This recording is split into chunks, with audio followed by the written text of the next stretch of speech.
तो अब आप लोगों को एक नए कंसेप्ट पे ले जाता हूँ। कुछ इंपॉर्टेंट चीजें हैं उसमें। आपने नाम सुने होंगे, पहले बात कर लेते हैं कि ये क्या है और इनको डिटेल में पढ़ेंगे हम। बड़ा अजीब सा नाम है, wheat law of large numbers. एक तो हम इसको पढ़ेंगे इसमें। दूसरी है सेंट्रल लिमिट थ्योरम। ऑब्वियस है, कोई भी थ्योरम होगी तो इम्पोर्टेंट ही होगी। और एक हमने पढ़ना है मार्कोव इनइक्वलिटी। तो मैं मार्कोव से शुरू करूंगा, ये रिवर्स ऑर्डर में जाएंगी चीजें। अब हमने इस चैप्टर में ये सब चीजें पढ़नी। मार्कोव इनइक्वलिटी, आपका जो सिलेबस है मेरी समझ में नहीं आता, वो खिचड़ी बना रखा है, कुछ इधर डाल रखा है कुछ उधर डाल रखा है। अब हो सकता है उनकी समझ मुझसे बेहतर हो, क्या कहा जा सकता है। तो एक तरफ से शुरू करते हैं बच्चों। बहुत इंटरेस्टिंग और आसान चीजें हैं। तो पहला हेडिंग डालिएगा आप लोग, मार्कोव्स इनइक्वलिटी। मार्कोव्स इनइक्वलिटी और चेबीशेव इनइक्वलिटी भी आएगी अभी, ये भी पढ़ेंगे। चेबीशेव इनइक्वलिटी, चेबीशेव इनइक्वलिटी में कई लोग टी लिखते हैं कई नहीं लिखते, और मेरा अपना मानना है होना चाहिए था। कई लोग चेबीशेव में CHE से शुरू कर लेते हैं, रशियन नाम है तो वो टी से ही आएगा। ठीक है। ये दोनों अधिकतर काम जो इस फील्ड में जो शुरुआती रहा है, एक्चुअली प्रोबेबिलिटी थ्योरी हम तब ज्यादा अच्छा पढ़ पाते हैं जब हमारी मेजर थ्योरी की नॉलेज अच्छी। मेजर के बाद प्रोबेबिलिटी पढ़ी जाती है। हम लोग जो पढ़ रहे हैं, हम में से बहुत सारे तो प्रोबेबिलिटी पढ़े बिना भी मेजर पढ़ रहे हो, मतलब ये पढ़ रहे होंगे सब। प्रोबेबिलिटी भी नहीं पढ़ी होगी, हम स्टेटिस्टिक्स पे आ गए होंगे। और जबकि जो प्रॉपर रूट है वो मेजर थ्योरी समझने के बाद जो उसके एप्लीकेशंस हैं बहुत सारे, उसमें से एक एप्लीकेशन आपका प्रोबेबिलिटी और डिस्ट्रीब्यूशन थ्योरी पे भी लागू होता है। लेकिन जो इसका मतलब एक्चुअल स्टेटिस्टिक्स की तरफ है वहां पर तो हम जा ही नहीं पाएंगे, उतना सिलेबस भी नहीं है। आपको केवल एक परिचय दिया गया है, भाई स्टेटिस्टिक्स कुछ ऐसी होती है। चलिए पहले मार्कोव इनइक्वलिटी का अब स्टेटमेंट लिख लेते हैं। ये जनरल है तो अभी प्रोबेबिलिटी डिस्ट्रीब्यूशन फंक्शन से थोड़ा बाहर आइएगा माइंडसेट से।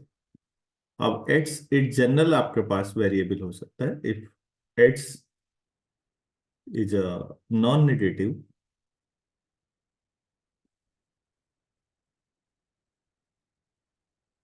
रैंडम वेरिएबल,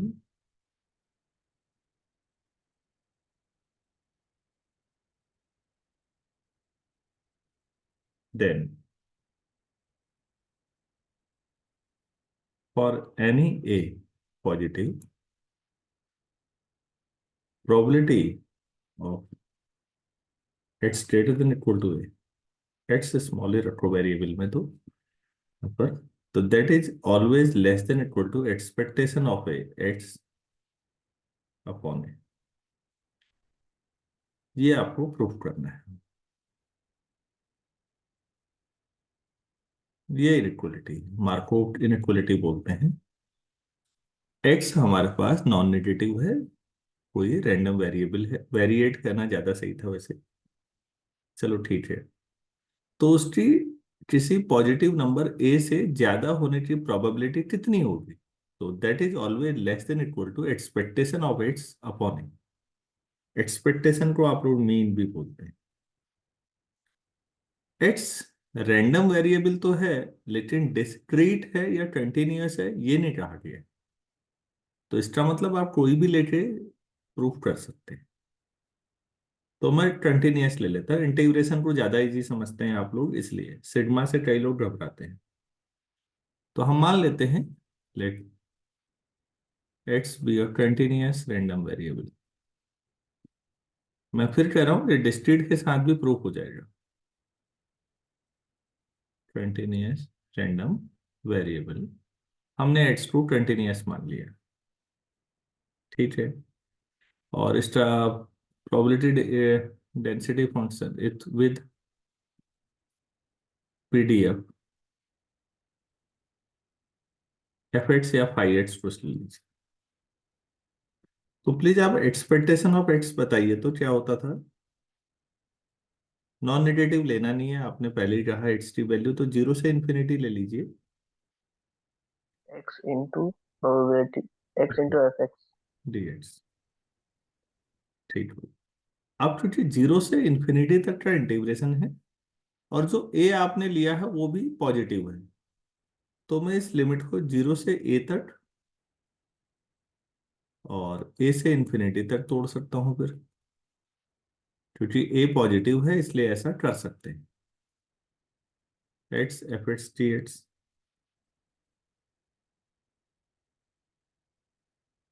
ठीक हो गया। क्या है? अगर मैं दोनों को ही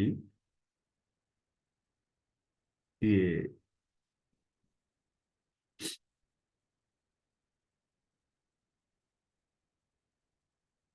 जीरो से ए तक, ए से इंफिनिटी, अब मुझे लाना है एक्सपेक्टेशन एक्स।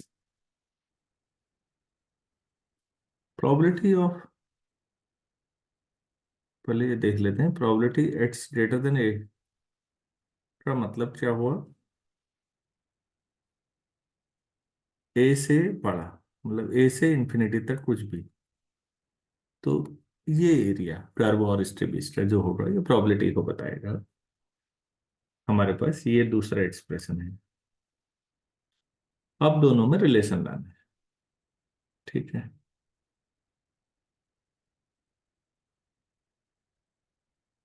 हम्म,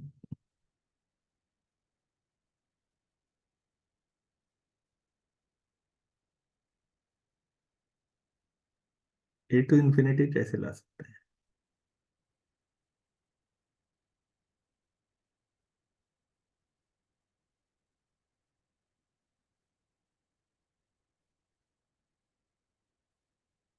कोई आइडिया है। A zero to A X F X T X plus A to infinity X F X T x.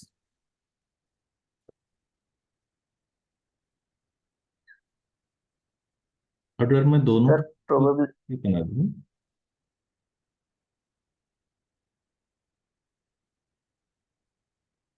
और या केवल मैं इतना ही लिखूं ए टू इन्फिनिटी, तो इससे छोटा हो जाएगा या नहीं, x F X T x, ये ठीक है, हाँ हो जाएगा, ये ठीक है। Yes sir. पहली टर्म हटा दी ना, केवल सेकंड टर्म रखी, तो राइट साइड छोटी हो जाएगी। Yes sir. अच्छा बेटा, ये बताइए एक्स की न्यूनतम वैल्यू क्या है, ये सेकंड में राइट साइड में जो लिखा है ए, भाई लोअर लिमिट ए है ना एक्स की। Yes sir. तो अगर मैं एक्स की जो ए रख दूं यहां पर, ऐसा लिख दूं, तो ये उससे भी छोटा ही होगा, बड़ा तो नहीं होगा ना, या बराबर होगा या छोटा होगा। मैंने क्या किया है, जहां पर एक्स था वहां क्या लिख दिया है,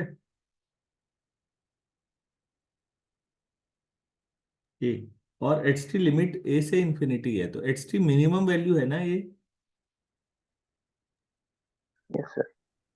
तो हो गया फिर इनइक्वालिटी प्रूफ हो गई। ए कौन सी कांस्टेंट है, बाहर आ जाएगा, और बाकी जो है वो प्रोबेबिलिटी एक्स ग्रेटर देन ए है, हो गई इनइक्वालिटी प्रूफ। समझ में आया ये? दो लाइन का तो प्रूफ है यार। Yes sir. आप लोगों का आइडिया है, expectation of X greater than equal to a times probability X greater than a, और क्योंकि ए पॉजिटिव है तो डिवाइड किया जा सकता है उससे, this is probability X greater than a. इसको कहते हैं मार्कोव इनइक्वालिटी।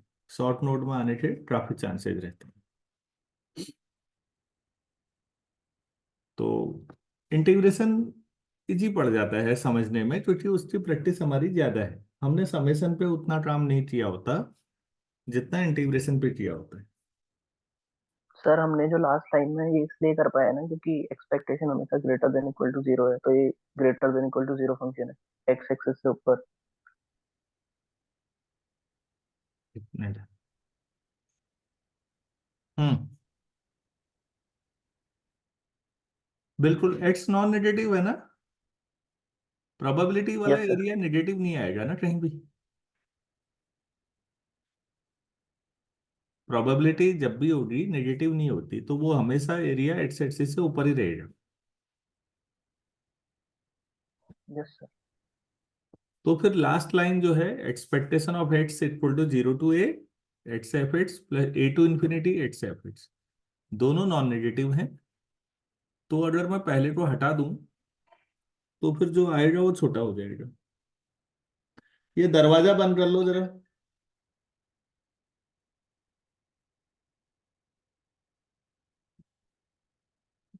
मैं समझा पाया इसको? Yes sir. Yes sir. अच्छा।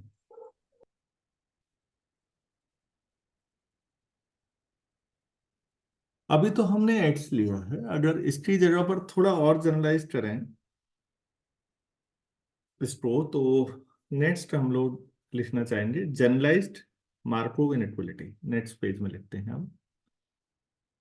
तो इस तरह कुछ एप्लीकेशन करा लें पहले।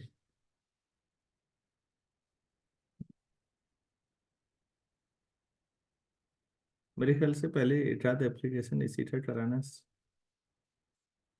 हम्म, नहीं, ये आएगा, हम थोड़ा सा चेबीशेव इनइक्वालिटी पे जाएंगे अभी ना, तो शायद ज्यादा सही रहेगा। सर हाँ।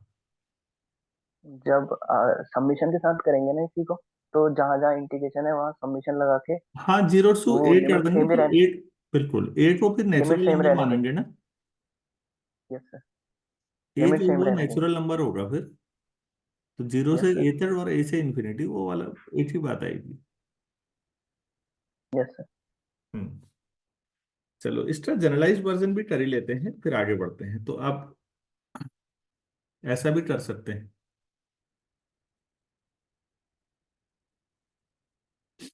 Generalised Markov inequality.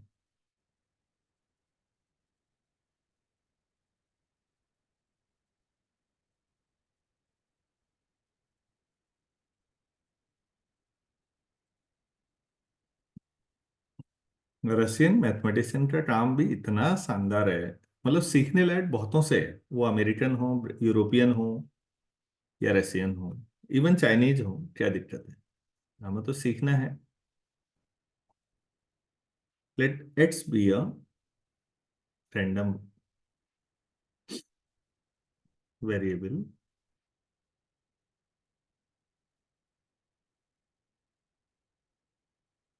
And ji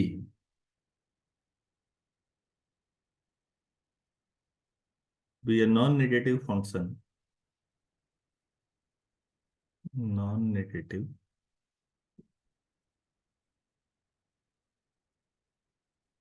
function with domain R कर देते हैं, रियल विद डोमेन आर। तो चूंकि कोडोमेन तो आपके पास, आपने नॉन नेगेटिव वैल्यूज लेगा तो आपने खुद ही कह दिया पॉजिटिव मतलब। Then probability of G X greater than equal to some K is less than equal to expectation of Gx upon k for every k which is greater than 0।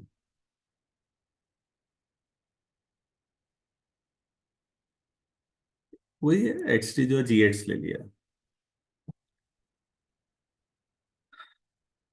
तो हम मान लेते हैं एक्स जो है, लेट एक्स बी कंटिन्यूअस। हम integration sign use करेंगे, इसलिए कंटिन्यूअस ले लिए। Random variable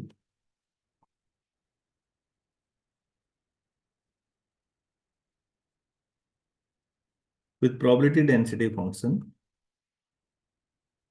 with f its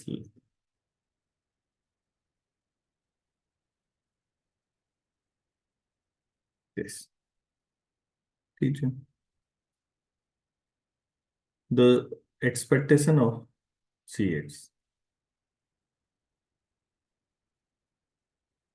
minus infinity से plus infinity G X probability density function F X of T x.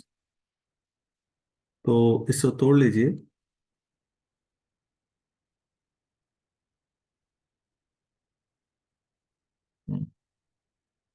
Transfer तोड़,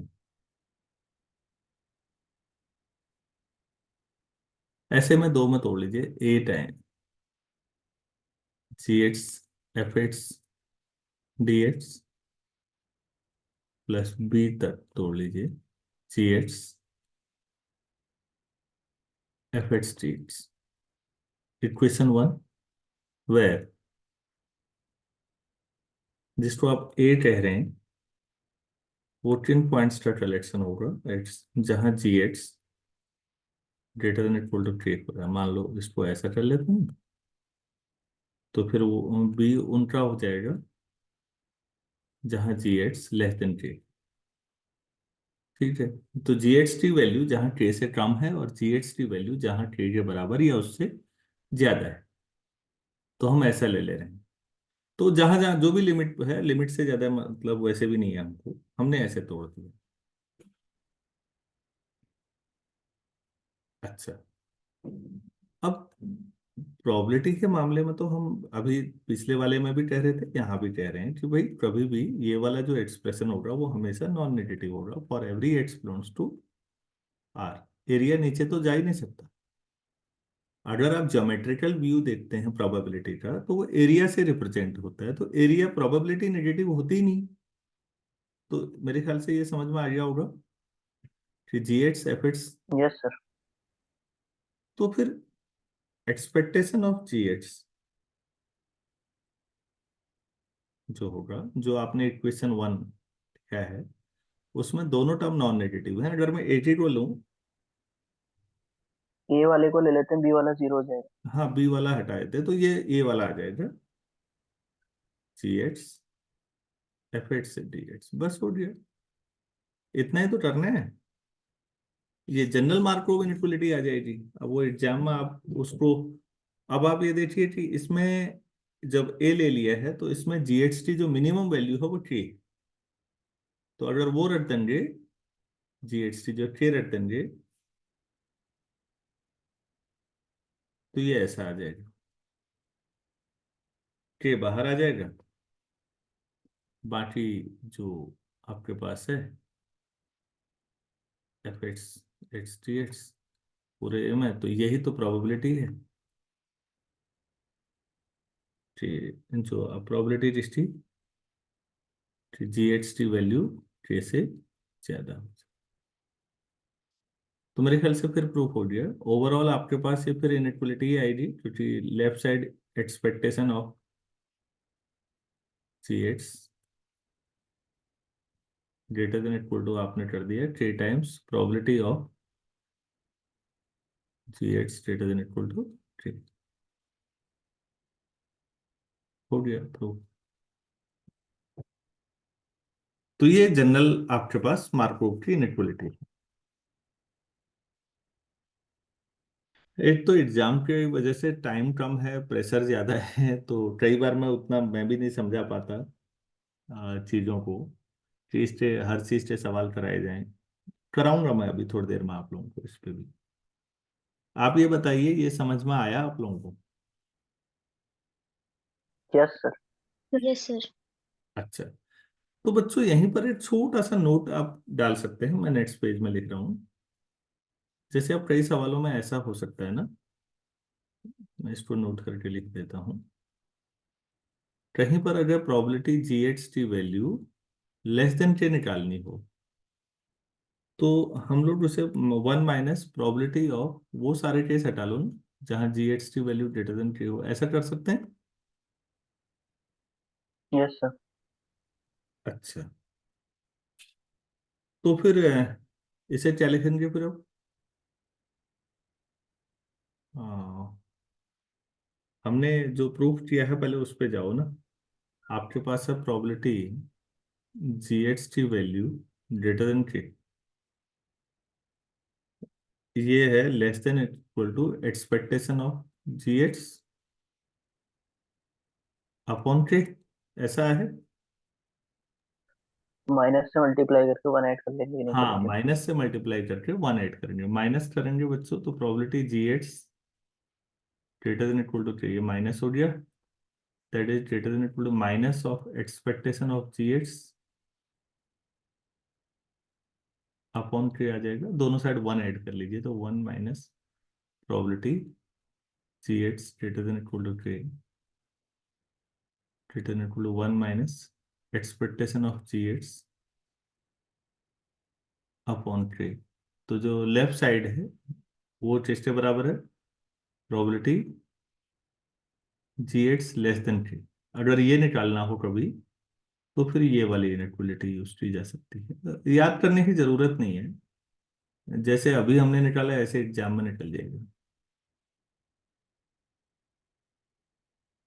लेस देन के लिए ये वाला, ग्रेटर देन के लिए ये वाली, बस यही तो याद रखना। तो मार्को आपको समझ में आ गई, मैं ये मान के चल रहा हूँ। Yes sir. तो फिर हम सेकंड इनइक्वलिटी पे काम करते हैं फिर अब, चेबीशेव इनइक्वलिटी।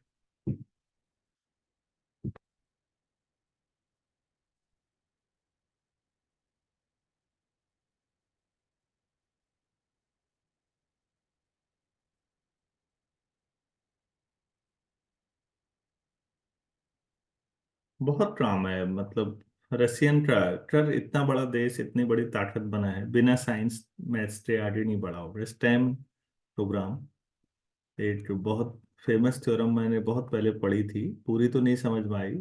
काम थ्योरम, कोलमोगोरोव अर्नोल्ड मोजर। तो रशियन मैथमेटिशियन कोलमोगोरोव का काम कई जगह आपको मिलेगा बाद में, कई जगह पढ़ेंगे आप। प्योर में भी उतनी ही जबरदस्त नॉलेज है, क्योंकि जिसको हम अप्लाइड कहते हैं वो भी बिना प्योर के नहीं जा सकते आगे। चलिए हम इसको पहले समझते हैं। Let its be a random variable,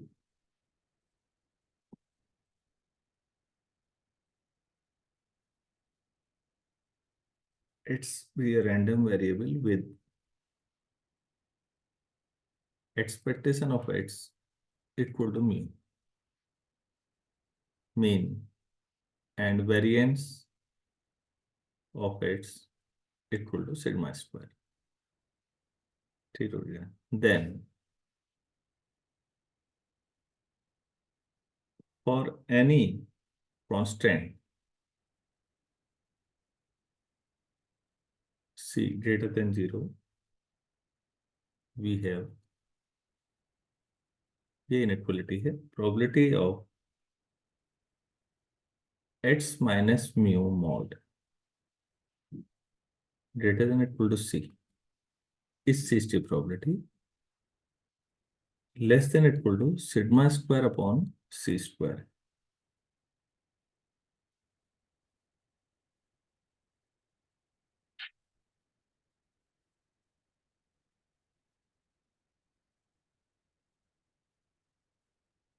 आपके दिमाग में म्यू और सिग्मा स्क्वायर की वजह से पिछले लेक्चर में पढ़ा है तो नॉर्मल डिस्ट्रीब्यूशन घूम रहा होगा, जबकि ये इन जनरल कह रहे हैं। तो प्रूफ अगर चेबीशेव का आएगा तो बच्चों वहीं से शुरू करेंगे जहां मार्कोव का शुरू किया था, क्योंकि हम पहले ही कर चुके हैं। तो हम डायरेक्ट लिखते हैं from Markov's inequality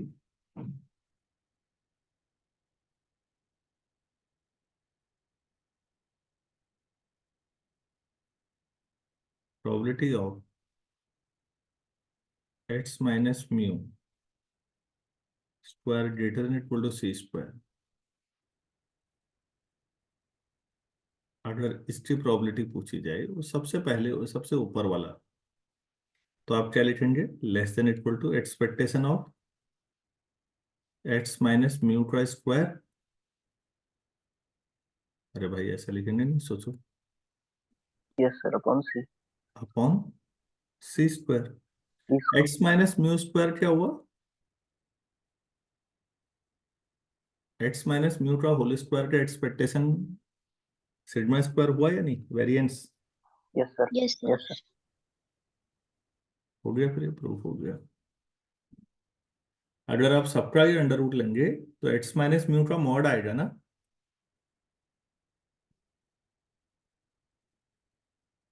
under root में इसका मॉड आएगा greater than C, less than equal to.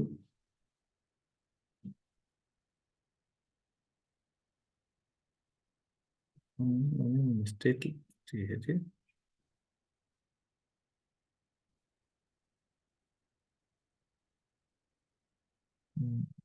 Sigma square upon C square.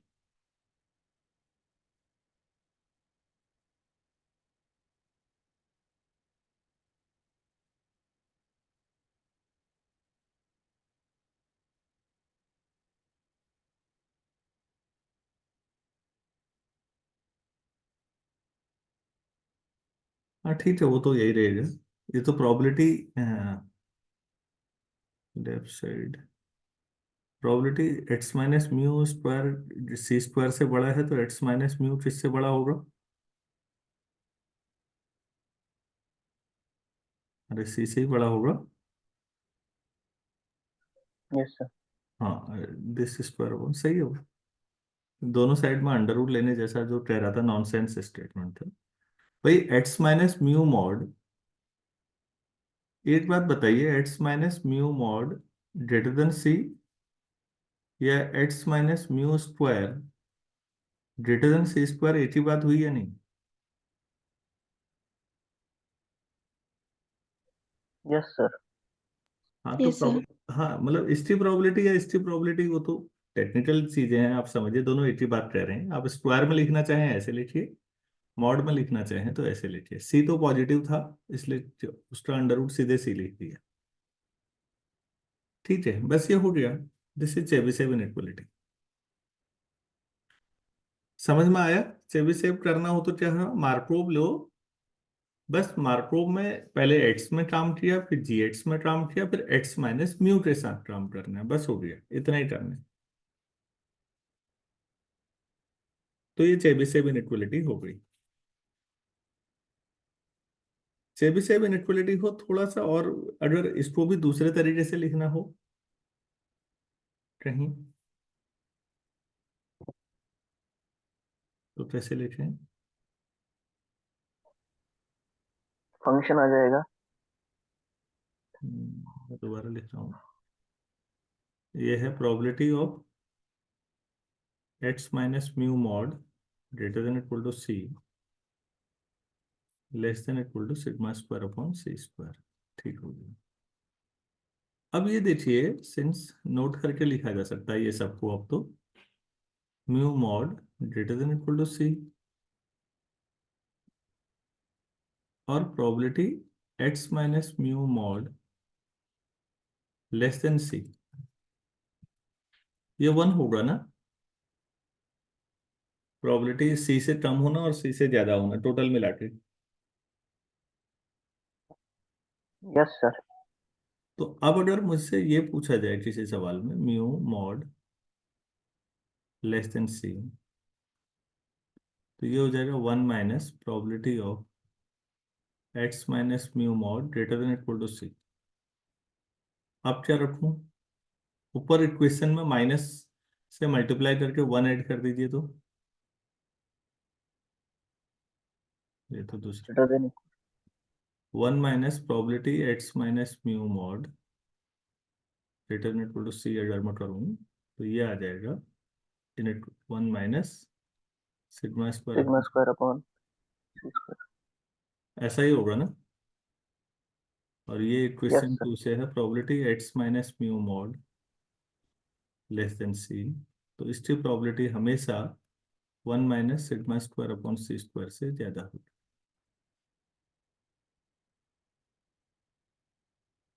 लिखने हो तो कितने सारे तरीके हो सकते हैं बच्चों। इक्वेशन वन को कई किताबों में ऐसे लिखते हैं, देखिए, probability X minus expectation of X mod greater than C, X less than equal to variance X upon C square. लिख सकते हैं या नहीं, आप सोचिए तो। Yes yes sir. सर। हाँ, ऐसे ही इसको भी बदला जा सकता है।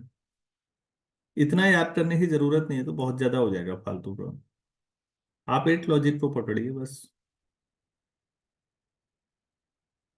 Greater than one minus one upon C square into variance of X, ये भी हो सकता है।